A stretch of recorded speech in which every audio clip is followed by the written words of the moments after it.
Ayan mga idol, so isang magandang umaga sa ating lahat, sa ating mga kakats and cook dyan, mga ka-espiro, shout out. Dumating na po pala yung sticker natin, galing sa Talibon Bohol, sa Prints, kay Ma'am Fatima Sabior Banas. So sa mga vlogger, mga content creator na gusto magpagawa ng sticker, maganda siya mga idol, oh. Mayroon siyang shiny, glassy gloss. Tapos mayroon siyang dikit na dikit talaga dito sa likod, pang dikit. So ayan mga idol, Cats and Cook with Marix. Kung bago ka pa lang sa aking page, do not forget to like, share, and follow. Then sa Facebook, din sa YouTube mga idol, Marix Mista Vlog, paki-subscribe.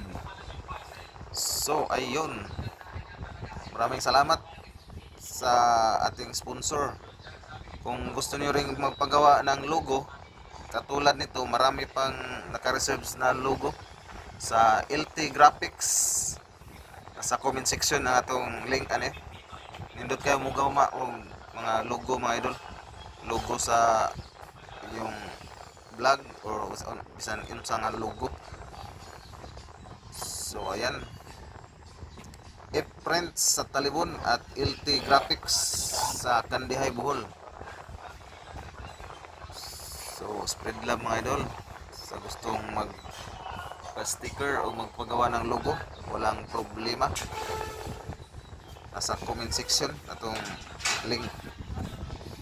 Maraming salamat mga sano, mga kakatsan ko, mga idol, mga ka-espiro na to. See you next time sa tong adventure. So sa ganahag sticker, natay sticker, mga hatag ta. Ya, nakapanghatag na ta sa tong mga followers din. So thank you guys. Never stop learning because life never stop teaching. Bye bye.